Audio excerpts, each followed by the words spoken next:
Welcome to the last May edition of the PFF Forecast. This is May 29th. It is George and Eric. We are doing coaching tiers, head coaching tiers. This one was a challenge. I will just say that. We're also going to talk about some of the other bets that we're making.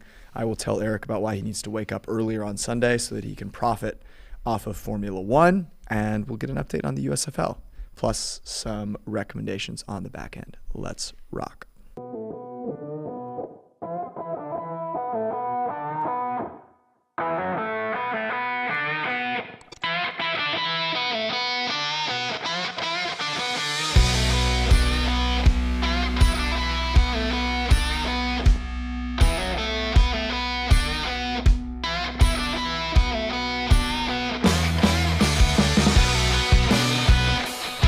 Welcome to everybody that is watching live on YouTube on this beautiful Memorial Day weekend. It is beautiful outside in lovely Cincinnati. It's like 82. It's not too humid. No thunderstorms in the area. I take it that means you went to the Reds game today? I did go to the Reds game Wednesday. Oh, wow. During the thunderstorm. After our show. It actually didn't storm there. It was kind of crazy. Our friend, colleague, Dave Silfaro, got tickets. They were actually pretty good tickets. No, there isn't a soul that goes to these games. There was probably like 400 people. Were there more people at that game or the WNBA game that you went to? On Friday. Friday was, so I got an interesting story for you. Okay. So, my only WNBA games I've ever been to were when I would go my hometown, the Lynx play in the Target Center, which is where the Timberwolves play. And so I bought tickets to the Indiana Fever Los Angeles Sparks game. Fever were +6. I obviously took Fever. They were the right side. Where do they play? So that's the thing. So they play in Indianapolis, but it's not like necessarily the Indianapolis you'd think, right? Because there's like a downtown and all this kind of stuff. They basically play on the fairgrounds for the Indiana State Fair. Really? So there is an arena within the fairgrounds. Does the fair go on year round? I don't know. It doesn't. So confused. it was interesting. So my daughter and I, we get there, and you can't turn in so you got to turn in the first one. Then you got to give a nice lady $10 cash and Smart. to park, and then you have to go about a half a mile around. Mm-hmm. And since it's fairgrounds, the parking lot was not actually paved. The parking lot was basically just dirt. And so we're sloshing through this thing to get in. I buy my daughter a jersey as we walk in. And the convention center, it had the bells and whistles. I think they have to have the bells and whistles. So they have to have the screen, Jumbotron, all that kind of stuff. But it was it was the size of the arena that we went to when we lived in La Crosse, Wisconsin, which is a small town of 100,000 or so people or less. And so it was kind of like chintzy, but it was a lot of fun because How did the bets go? I made 20 live bets and I did not lose one. Oh my to the point where I am just live betting team total overs, and and then finally at the end I had the Fever money line first quarter, the Fever plus something first quarter, +6 full game, and then we get to halftime and I'm the Fever are leading by a ton, and I'm okay, Fever -2.5. Do we really? And the Liz Cambage was there. She's every bit 6'8".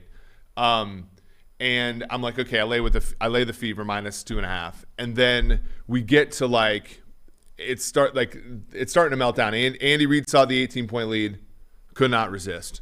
So the thing gets all the way down. I bet some Sparks +6 live, and then it lands 5. So I'm just wow. I'm having a good one. So the trip was paid for.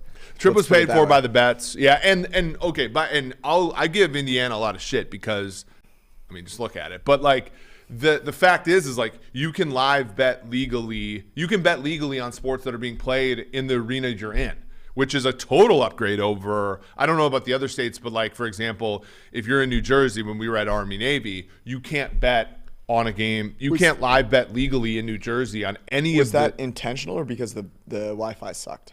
No. You can't bet but legally you cannot. If you are in New York State, you cannot bet on a game being played in Brooklyn. If you are in New Jersey, if you are in the Giant Stadium or MetLife is what's called now, you can't bet on a game being played at MetLife. Oh, that's awful. And so like I was legally, and I'll give this, like, you can obviously bet illegally on like an offshore or paperhead or whatever, but like, you know, obviously like you have issues with security and all this kind of stuff. The DraftKings app was extremely fast, and you know, you can front run it a little bit. That's lovely. You missed out on a lot of money though this weekend still. Okay. And the reason for that is that you did not wake up early enough to see the Monaco Grand Prix. Now, it was delayed. It was supposed to start it was a 9 a.m. kick, but it was delayed like an hour and 40 minutes because of rain or something like that. Not something like that. Something like an hour and 40 minutes because of rain. But I had a really bad beat the week before, right? I had Leclerc winning. He had a 20-second lead. His power unit died.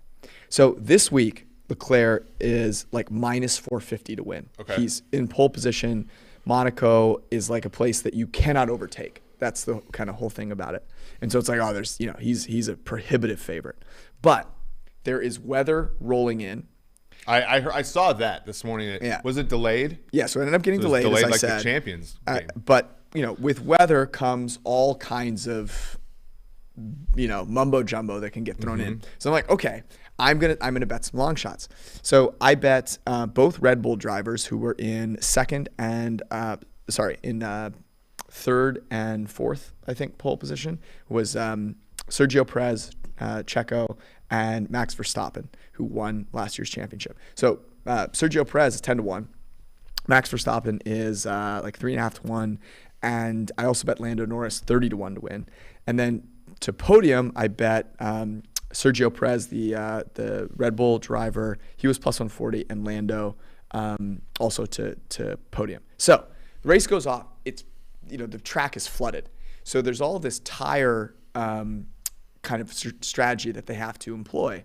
And basically Ferrari just shits themselves. And so Red Bull takes advantage, and Sergio Perez is in the lead. They have a red flag because someone crashes. They bring the cars back out. There's only like 45 minutes left in the race. It's timed because they have to finish it by a certain time. And it comes down to the wire. The guy's tires are just dead, but he ends up holding them off because it's hard to overtake in Monaco. 10-1 plus the podium, which was plus 140, hit. Oh, wow. That's a pretty good hit, man. That's like, so, okay, so I'm on an absolute roll. Yeah, you are an absolute roll in Formula roll. One. I cannot be stopped. So I'm sure that will come to an end next weekend. But hopefully you got involved with Sergio Perez and hit a nice little 10-1 plus a little podium. I gotta say that right now I am on the opposite of one. Well, I did win. So Kyle Sloter came through last night with an over and a money line win for me for the New Orleans Breakers. But right now the 6-0 Birmingham Stallions are 13-13 with Kirby Wilson's Pittsburgh Maulers. The only touchdown so far for Birmingham has been on a 52-yard fake field goal run. So their offense has been an absolute atrocity. They just kicked the field goal to go up 16-13. They were 12.5-point favorites in this game. I did lay it, and I also laid like money line, which there were, so like FanDuel had the money line at like minus 800, and like one of the offshores I had at like minus 500. So like obviously there's like value there in sort of a no hold market, created a no hold market. But this has been a grind. Jamar Smith's been like one of the better players in the league, but the last few weeks he's been kind of shitty, and it just goes to show like how fickle quarterback consistency is when the quarterbacks all frankly suck. I'm shocked. I'm stunned.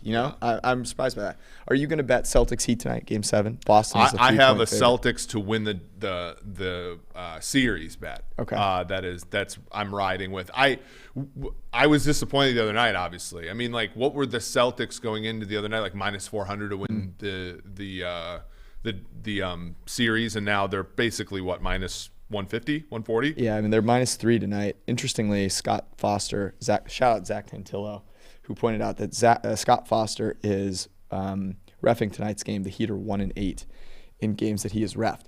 This is interesting. This is interesting because I just was listening earlier today to one of the Michael Lewis podcasts that you recommended about referees. Yeah. And how refereeing is not quite as an impartial, viewer of how things are going as you might expect. I am tempted, though, despite that, to take the Heat at home in Game 7. I don't know why. That number's moved a little bit, right? It was 2.5 on open. Now it's 3. I mean, look, the hard part with the Celtics, not to talk basketball, because I mean, my information here is not actionable at all. But like the Celtics sometimes just struggle to get a basket when they need one, right? They haven't had a lot of. I mean, Jaylen Brown is awesome. So is Jason Tatum. I don't know. It's interesting. I do just have a little bit less faith, I guess, in their supporting cast. The Heat supporting cast at home feels like the one that you want to back. And Jimmy Butler is Jimmy Butler, I feel like, does not get the credit he deserves. He was, he was amazing. insane. The Timberwolves didn't need him, by the way. No, they didn't. Did not need him. No, neither did the Sixers. Okay, we're going to tier the coaches. Before we do, a reminder that fantasy football season is fast approaching. And the best way to get involved in the action is at Underdog Fantasy, specifically through the Best Ball Mania tournament, which has $10 million in total prize money. In case you're new to best ball, it is the easiest thing on the planet. You draft once. You don't have to ever pick up a player, trade a player, decide who to start and who to sit, because every week your best scoring players count for your team. And at the end of the year, the most points wins. The champion of Best Ball Mania last year, drafted in June, ain't no reason to wait. And here's the thing. If you use promo code PFF and deposit up to $100 on your first deposit, you will get that doubled by Underdog. And if you use promo code PFF and use 10 of those dollars to play, then you will get a free PFF subscription. I still don't understand how this is being used. I need to go how it's being done. I need to go talk to Connor Price and figure out what kind of magic this is. But go download the app. It's a great app on the App Store, or go to underdogfantasy.com, promo code PFF. A couple things for as we transition here. Yep. Firstly, I will not tolerate WNBA slander in the chat. Oh, no. So, what has happened? Kindly go fuck yourself. Anyway, okay. The reason that I wanted to do this was there was an interview of Arthur Smith, a guy that we've liked his play calling in the past. As a head coach, he does appear to be out of his depth. Let's listen to some questions pertaining to tanking and some answers by Arthur Smith. There's a lot of people who are investing and love the strategies of team building, he said. Mm-hmm. They're engaged, and they play pretend GM online. They pretend they know the salary cap, and they pretend they know what the locker room is like, and they pretend to know what it's like to put the game plan together, and they pretend to know about life in the NFL, but they have no idea. If I'm Arthur Smith, this is a league that, look, calling it a meritocracy might not necessarily be the smart, but he's, built his own way up. I know he comes from money, but he's done his own thing. Let's look for a second at the Atlanta Falcons, who I know are not necessarily here because of Terry Fontenot and Arthur Smith, but they've made some decisions here that have caused this. The current dead money on the Falcons salary cap right now is Matt Ryan at $40.5 million. Julio Jones at $15.5 million. Dante Fowler at $4 2/3 million. Tyler Davidson at $1.2 million. Mike Davis, a running back they signed last year and then cut this year. Mm-hmm. But that's an entire Terry Fontenot thing. Yep. $750,000. Blah blah blah. Now, our friend Thomas Dimitrov put them in some of this position a little bit, I think. But there was a time, and a lot of people got upset at me for saying this. The choice last year for the Falcons was pretty clear. You could cut Deion Jones, a linebacker who, by the way, he was coming off his best season at 2/10 of a win above replacement. He was below replacement last year, so whatever. You could have cut him and not had to sign, restructure Matt Ryan's deal so that the money is so egregious this year, and they didn't. And so then they push Matt Ryan's money into the future. They forego the opportunity to draft any one of Justin Fields or Mac Jones last year. And now they're stuck in a situation where they're even worse off than when they started. So they don't really get an excuse, in my opinion, of sort of like, oh, the old regime gave us a bunch of crap. And to me, I don't like this whole, especially in a league where we're trying to actually like grow the league and bring more people who have not historically been part of the league into the league. I hate this gatekeeping bullshit, especially from a team that sucks. And like, make no mistake, this team sucks. If this was the Baltimore Ravens saying this, or the Kansas City Chiefs saying this, or or Bill Belichick saying this, okay, be my guest. You've earned it. Yep. The Falcons are worse than when they started, and they've made decisions that have made this team fundamentally worse. And I just don't understand where they get off doing this and saying this. And then furthermore, also referring to tanking. It's the dumbest thing I've ever heard, that a team would try not to win football games. If you don't, there's going to be consequences. Okay, you're at the top of the draft. I got it. But you're a very transactional phase of the NFL right now. Trades in the draft, trades for quarterbacks. It's a different landscape than when Jimmy Johnson took over the Dallas Cowboys in 1989. Correct. When they were 1-15, it was a long rebuild. The 1989 Dallas Cowboys were in the playoffs, in the divisional round of the playoffs, 2 years later. So they went from 1-15 to in the playoffs and winning a playoff game. Not to mention 2 fucking Super Bowls 3 years later. That's not the same NFL as today. Back then, people would have given their firstborn before they gave up their picks. People are going off old narratives, and it's comical. Any good team knows how to rebuild every year. The Falcons traded Brett Favre, who up until that point was a second-round pick who drank himself out of Atlanta, for a first-round pick to Green Bay 1 year after he was drafted. The Saints traded a first, second, and third-round pick for something called Steve Walsh in 1990. The Cowboys traded Herschel Walker for 3 first-round picks. The Kansas City Chiefs traded a first-round pick for 38-year-old Joe Montana when he after 2 years of inactivity because of an elbow injury. Yep. Arthur Smith pretending like no one outside of the walls of football understands football, and then managing to get the history of the game wrong. To me, like, I'm not ranking him high here. I'll just say that. I'm not either. Thank you for that. That was the point that resonates with me is like, look, don't talk if you haven't earned it yet. And it comes off. Here's the thing. It really comes off as being like kind of frazzled. That's the bigger part of this. So this actually went into how I called, or how I defined each tier. How many tiers do you have total? I have 7 tiers. Okay. Interesting. How many do you have? I have 6. I had 6 when I did the show with Petro and Shadia, okay. But I actually split one tier into 2 because I want to make a distinction about what I believe about Arthur Smith. Okay. That's exciting. I'm excited about that. I also had 7 condensed to 6 I'll just say this, my biggest struggle, I did not anticipate this being that big of a struggle. I really struggled with tier 1 and tier 2. Really struggled with them. And if you watched our last podcast where we tiered the quarterbacks, I again also really struggled with them. I ended up putting Aaron Rodgers in tier 2, and I'm sure people are having an aneurysm still about that. You can go listen to the podcast and hear the reason why. But like, I had to put some of my favorite coaches in the NFL in tier 2. That was a huge struggle for me.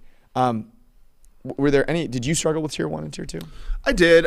So I'll just start with it. Okay. So my tier 1, baby. Tier 1. So I have 2 tiers that I call first tier, but I've made the separation based upon one distinction, and I call one Hall of Fame guys. And the supporting evidence here is, even though some of them are over the hill, our colleague. Wait, so are you not doing this with just going into this season? Well, that's a good point. Our former intern Tej Seth did the whole wins above replacement for coaches, and even though the John Harbaugh, Andy Reid, and Bill Belichick maybe took a step back last year in the eyes of many, they were still pretty high in the metric, right? So they get better, they get more wins above what you would expect a coach with his talent to get. So those guys are in my Hall of Fame tier. Okay. I also have Mike Tomlin in the Hall of Fame tier. And I honestly think the 7-9-1 accomplishment he had last year is one of his most impressive feats of all time.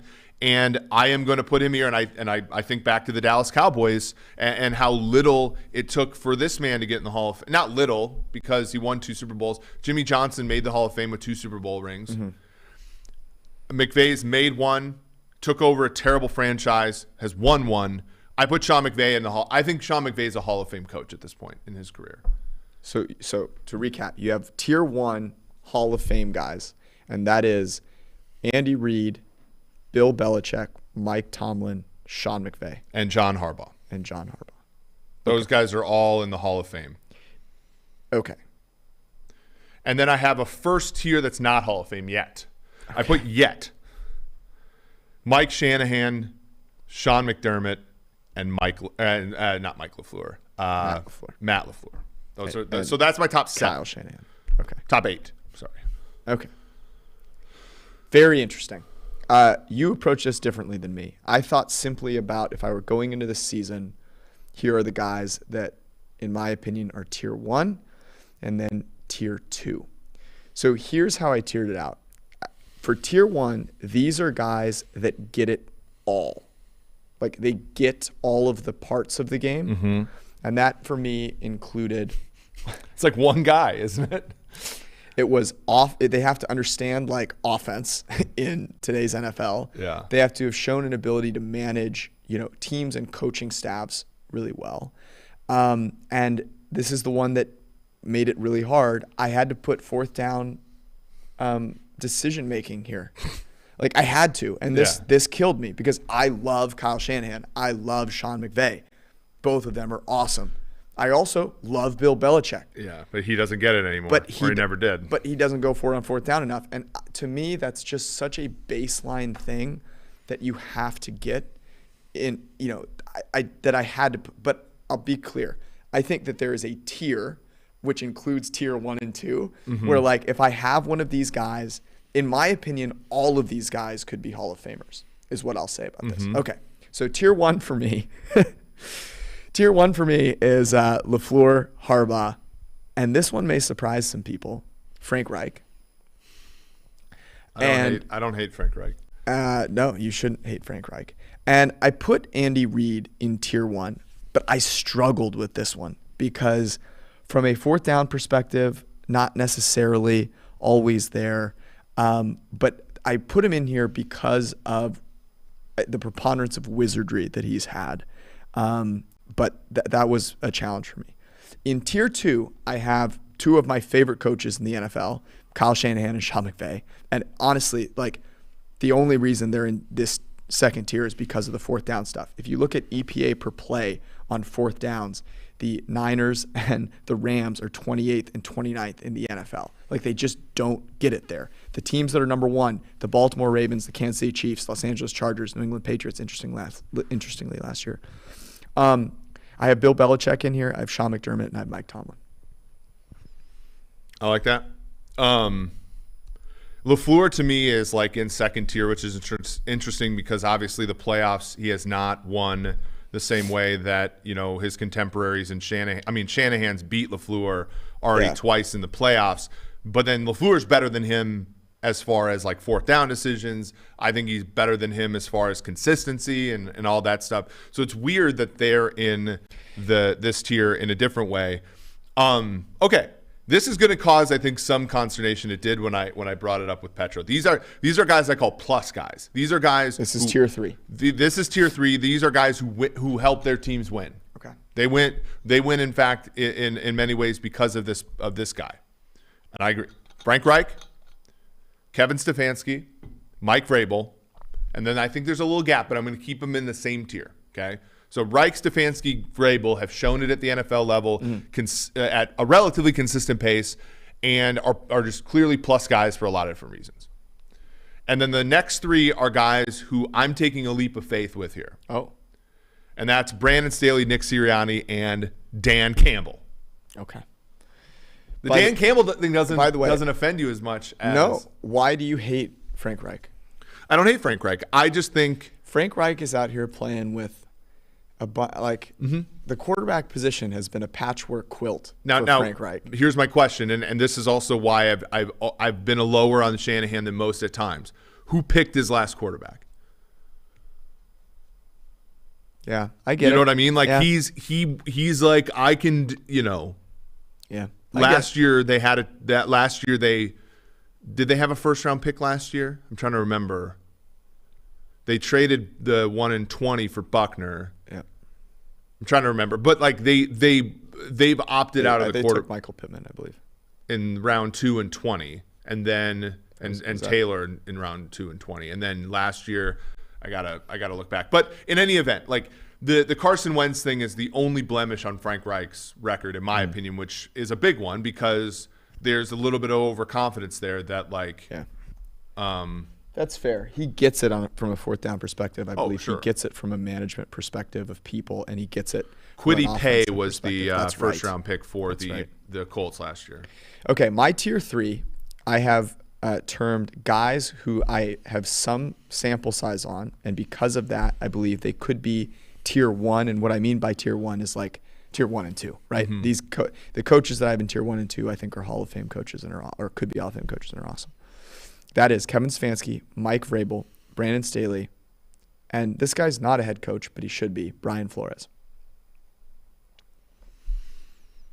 I think what Brian Flores did in Miami, despite what was clearly a not so wonderful setup for him, with quarterbacks that were not so wonderful either, is pretty damn impressive. And if nothing else, I believe that he certainly deserves a head coaching gig. So what this tells you is that I have a lot of faith in the Steelers' head coaches or coaching staff, I guess. So where do we disagree here? We both have Brandon Staley in here. You have Sirianni in here. Mm-hmm. Okay. So I actually debated Sirianni here. I have him in my next tier. Who's your tier 4? And what do you think about tier 4? What does that mean to you? I call tier 4 retreads who have a chance. Okay. And I've ranked them in order by which I believe this. Okay. Todd Bowles. I can't believe I'm doing this. Ron Rivera. Mm-hmm. Mike McCarthy. Doug Peterson. Josh McDaniels, and Lovie Smith. Okay. I don't know how to evaluate Lovie Smith this year because, like, do they have a chance? Yeah. Well, you'll see how I evaluated him.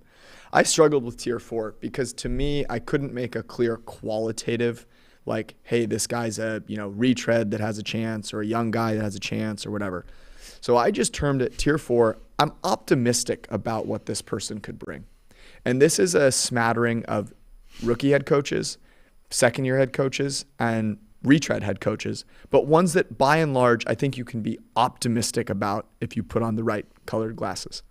Nathaniel Hackett, Doug Peterson, Josh McDaniels, Kevin O'Connell, Mike McDaniels, Miami, Dan Campbell, Todd Bowles, Nick Sirianni. It's a big list. Brian Dable, and Robert Salah. And I think this, to me, this is the turning points. Like, these are guys that you either, after this year, like, you're probably going to say, oh, they're either moving, they're moving up or they're moving down. I don't think you're keeping a guy in this tier. This is kind of the inflection point for me. I didn't have Riverboat Ron in here. I didn't have Mike McCarthy in here. And there's reasons why. Okay. My next one is called Lean Yes, but Unknown. So I'm leaning yes, but I'm optimistic about these guys. Yeah. Matt Eberflus. Matt Eberflus had the coolest collection of linebackers who didn't bite on play action. I think his defensive scheme's great. Yep. Bears are a mess right now, but they'll give him a chance. Nathaniel Hackett, his work with Rodgers is obviously of the highest acclaim so far. Brian Dable, obviously what he did with Josh Allen, I'm a big fan of. And as a hat tip to what he did in San Fran, less so what he did last year for the Jets, Robert Salah. I still have faith in Robert Salah. Jets fans, by the way, did you notice I put Robert Salah in the optimistic tier? Thank you. My tier 5 is where I take the turn to negative town. I have defined this tier as the meh tier. Okay. And in this, I have Riverboat Ron. I like Riverboat Ron. Do you feel like you can win a Super Bowl with him?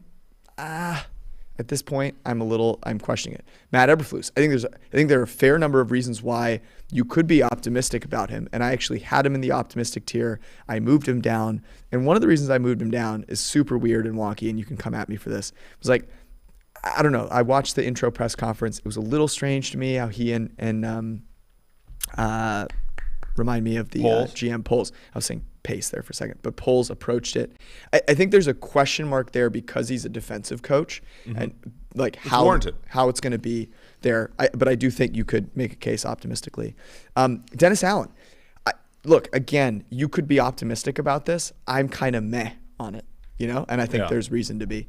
Zach Taylor, you could be optimistic here. And this is probably the one people are going to be really mad at me about. Go watch the Bengals. Like, there are a lot of things that, Joe Burrow did that were amazing. Jamar Chase did that were amazing. There are a lot of things offensively that they do from a running on second down perspective, from a, how they scheme the offense to protect Joe Burrow perspective, and maybe that was partially Joe Burrow. But I think you're a little meh on Zach Taylor. And if before you come at me and you get mad at me, go bet the Bengals over if you like him so much. Okay? Go do that. And let's see where he is at the end of this year. And then Mike McCarthy, I also put in the meh tier. By the way, Zach Taylor doesn't have his own tier. Zach Taylor doesn't fall into any of these tiers for me because he's not unknown. He's not a retread. He's not a plus guy. He's not a first tier Hall of Fame. He's just kind of his own tier. So I lied. I have 8. Okay. So Zach Taylor has his own. I struggle with Zach Taylor. Here's my lean no, but unknown. Arthur Smith. Okay. For basically everything that came out of his mouth last week, including the stuff about the Uvalde shooting. And that's your tier 7. That's my tier 7. Yes. Okay. Mike McDaniel. There's not the hatred. The Shanny hatred comes out here. I'm much more attuned. I think Shanahan is a lone. I think Shanahan is a lone wolf as far as the brilliance is concerned. I think there's a good point to be made. And also him trying to make Mike Gesicki into George Kittle is a classic misunderstanding of who your players are. Let's watch how it plays out. Maybe I said lean no. I said unknown, but lean no. Okay. So if I had to bet, I'm on unders for the Dolphins this year. I'm just on unders for the Dolphins this year. Okay, this is less about being on McVay's tree and more about what the hell happened when he was calling plays for Washington, and that's Kevin O'Connell. That was a bad offense. Now, you can come back from it. Mike McCarthy, when in 2005 for the San Francisco 49ers with Alex Smith, had the worst offense in football, and he takes over Green Bay and they win a Super Bowl. So you could certainly come back from it. I'm not dismissing O'Connell and saying he can never work. I'm just saying I'm leaning no. And then Dennis Allen. Dennis Allen was a head coach before. I'm nervous about how much Sean Payton matters that people aren't baking into the cake here. I talked about that in the last podcast. I think Sean Payton matters a lot. I think Dennis Allen's been wonderful. I think it takes more than being a good defensive play caller to be a head coach. He is a retread, but I sort of he's been a retread so long ago, which I guess Josh McDaniels, I put him in the has a chance because he was such a good offensive play caller. I think offensive play callers matter a little bit more. So those are my 4 in tier would now be 7. Okay, and you have a tier 8. I have a tier 8. Lovely. I end on tier 6, and this is the definition of the tier. I am out. I would start looking for my next head coach. Pete Carroll, Matt Rule, Lovie Smith, Cliff Kingsbury, and Arthur Smith. I wrote out here too. I was going to call it no, but you called it out, so I'm happy. And I got a lot of shit for this from Jeff and Seren because and Carroll has done good in some of the metrics as far as the broader, wins above whatever coaching metrics and stuff. But he stinks. Pete Carroll hasn't elevated. Pete Carroll was tough for me, man. And the reason I put Carroll here was I thought, and maybe the book still has a few chapters to be written here on the Russell Wilson thing. But to me, the inability to make things work with Russell Wilson. Yeah. Now, I am not the biggest Russell Wilson fan. I think he's corny. You've proven yourself as such, yeah. Yeah. There are some things about Russell Wilson. He takes too many sacks, that I'm not a fan of. But I'm not going to argue that Russell Wilson is not a great quarterback. And to me, that is a mark in the wrong direction for a guy whose biggest plus is not actually defense or offense. his biggest plus is like the community and culture that he builds. And if you're going to have that, if you're not going to have that, and your defense is going to be a sieve and your offense is going to suck, then I'm out. We've seen it. We've seen some think pieces recently about how Carroll has evolved from the cover 3 and all that. And like, look, when Carroll cut his career out, was defensive backs coach for the Vikings when they were one of the best defenses in football, the defensive coordinator of the Jets when they were a very plucky defense first kind of team in the early 90s. And he was the coach of the Jets, and they started 6-5. They lost 5 games in a row. He gets fired. Then he becomes the coach of the Patriots. And then it sort of evolved away from his true, expertise to the point now where he's like kind of a hype man for a team. He's kind of a really poor, basically a homeless man's Mike Tomlin. And so I'm out on that skill set if it's not actually it's not actually producing, to be honest with you. That's funny. The one that Cliff Kingsbury's the one where this was some of the metrics look good for Kingsbury, but like you can't, like, if the book is out on you and it's predictive and I wrote this for Peter King last year. It was like they were top 5 in EPA first half of the year, both 2020, 2021, and they fade down the stretch. And that playoff performance was the most pathetic thing I've ever seen. And so much of that last year, when you watch those games, Kyler Murray had the most big-time throws out of rhythm, if I remember correctly. But he definitely led the league in big-time throws. And if you watched him, it was like, oh, my God. Like, these are just like Kyler Murray being an alien. And then Kyler Murray gets a little banged up. DeAndre Hopkins gets hurt. Like, the inability for me to tease out where he actually really added value there, not to mention look, some of those fourth down decisions for Kingsbury are like Shanahan and McVay do some where you scratch your head and then, the next possession they make 17 great play calls and, drive it down your throat and you forget about it. With Kingsbury, I think it's exacerbated because rarely does he come back. Kingsbury never dials it up, his brilliance in the big moments, whereas McVay and Shanahan are what they are, fourth down wise and personnel wise. Like Shanahan's thing is, you got to stop burning 3rd round picks on running backs who are not going to play for you. That's bullshit. Like, you can't do that. But you know what he does? Actually, I figured out why Shanahan does this. Shanahan knows that the running backs that are going to play well for him are 5th round or later. Yeah. But he knows to motivate them, he needs to take a running back in round 2 or 3. So it's the long con. So Kingsbury, for me with Kingsbury, and Tej and I worked on this where he was looking at expected points per drive. I know our friend Josiah Clark was talking about this before too, where sometimes there's EPA, which is play for play, and I think sometimes it loses a little bit of context because you can make a great play that is blah blah blah. I think interestingly, Kingsbury, their drive level successes are bad. And so, to me, the EPA per play is more of the quarterback stat than the, essentially the EPA per drive. It's sort of this weird thing where, and they're basically correlated. I don't think EPA per expected drive points added is not adding a ton of value to the discussion relative to expected points added. But it does sort of the differences there can highlight. Minnesota's offense. They lead the league in 3 and outs, and they got a really a quarterback who played fantastic last year, no matter how you measure it. With Kingsbury has a quarterback who played wonderfully if you look at EPA and all that kind of stuff, but the offense doesn't hum as well as it should, and that's because of sequencing, and that's because of stuff that coaches can determine. So that's a big thing for me on Kingsbury. As far as Matt Rule, we're all out on Matt Rule, right?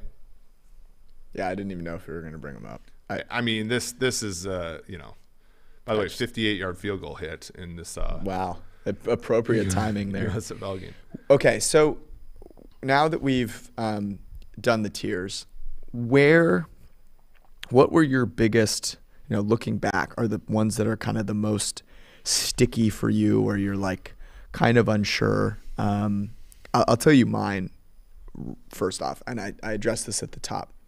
But it's such a challenge for me with tier 1 and tier 2 because of the 4th down stuff. McVay and Shanahan are tier 1 with a bullet if you ignore the 4th down stuff. And I think should be like in the second half of tier 1, as I'm calling it, without it. That one was probably the stickiest one for me. I think Reed also is a challenge for me there. What about you? Yeah, it's one of those where I want, like, the Hall of Fame guys. Am I betting on Belichick this year? No. Am I betting on Harbaugh? Yeah. Am I betting on Tomlin? He keeps defying it, right? Reed is another one. I made a joke at the WNBA game, like, don't let him within 5 feet of this 18-point lead. Like, that's, how he goes. McVay, I'm probably, like, all 5 of those guys, I don't even know if I'm betting season win total over for any of them at this point, especially because the Ravens are now pretty expensive at 9.5 over, being minus 150. So, like, they're established there, but I think they're baked into the cake. I think it's in the plus guys where you really find the value. I think Reich is underrated. I think Stefanski's underrated. I think Vrabel's underrated. I think Staley, Sirianni, and Campbell are all underrated. And when you look at lean no, that's kind of where I also see, like, I've already bet Falcons under. Like, I don't, that team last year at 7-10 was worse than the 4-12 team that preceded them. And Which guy to you makes the biggest jump when we do this next year? I think it's one of these lean yes but unknowns. Eberflus, Hackett, Dable, Salah. I think Eberflus is going to probably not do that because he's a defensive coach that's taking over a team that doesn't have a lot of great players, much like Robert Salah did. So maybe Salah's the guy. I think Dable is going to be such an upgrade over what the Giants had a season ago that he might be in Coach of the Year contention if they win 8 or 9 games. Mm-hmm. Yeah, Hackett as well, because Denver got Russell Wilson, but they need some competence in addition to that, right? Yeah. The two for me are Stefanski and Staley. Stefanski, it's a struggle for me because you have to assume he was okay with the Deshaun Watson thing, or maybe he just didn't have the power to do anything about it. Brandon Staley, the question mark for me there is obviously the offense, but I think those are the two that, to me, talking about this next year, we can go, hey, these guys have put it all together. Jump a couple of tiers. What could Carroll do to, like, show you that he's actually somebody? He's actually in that Tomlin list. If Carroll comes out, if they win, like, I don't know, they're like kind of a plucky wild card team in the NFC, and I don't know. I want Carroll to do some cool stuff. Mm-hmm. Like, I want to see, for once, the Seattle Seahawks do some cool stuff on the field where you're like, oh, yeah, that's wasn't expecting that. Like, that isn't, come out and go for a 4th down, every once in a while. And here's the thing. Do I think he has it in him? You could have said maybe a couple of years ago, like, does Harbaugh have it in him? Yeah. Some people in the chat did not hear me say McDermott. McDermott's in the tier with Shanahan and LaFleur. Like, he's in that. Yes. Like, McDermott's one of the best coaches in football. I actually almost put McDermott in tier 1. And the reason I didn't, I should have addressed this actually. The reason I didn't is because I want to see how he adjusts that offense now that there's no Dable. I think there's no, if I'm looking at guys that are tier 2 guys that I could see in tier 1, obviously McDermott is at the top of that list because I'm not sure Shanahan and McVay are going to change their 4th down ways. Yeah. McDermott has, they drafted a running back high this year, which is certainly, but then they didn't take one in the first round like a lot of people indicated they would. The defense has been great. Leslie Frazier's good. I think one of the hallmarks of a head coach, and one that Sean McDermott has, is being able to surround yourself with guys who make you better. And I think that McDermott does that with Leslie Frazier. He had it with Dable. We'll see. Now that Dable's gone. But, like, I think that's one of the things that McDermott does wonderfully, which is surround, he builds a good coaching staff. And that team, I mean, they, prior to him showing up, they hadn't made the playoffs since 1999, and he's made the playoffs now four years out of 5. One time with Tyrod Taylor, which I think speaks to a great deal of strength on his end. I agree. Okay, we're going to do you have a recommendation this week? I do. I actually got this from before you do. Okay. I have a recommendation for everybody. All right. 25% off on a PFF subscription. Love. Give it to yourself. Give it to your friend. Give it to yourself and your friend. 25% off with promo code FORECAST, FORECAST at checkout. You can get either the Edge subscription, which unlocks all of great PFF's great article content, plus fantasy football rankings and projections. Those are going to look sick this year. You're going to want them.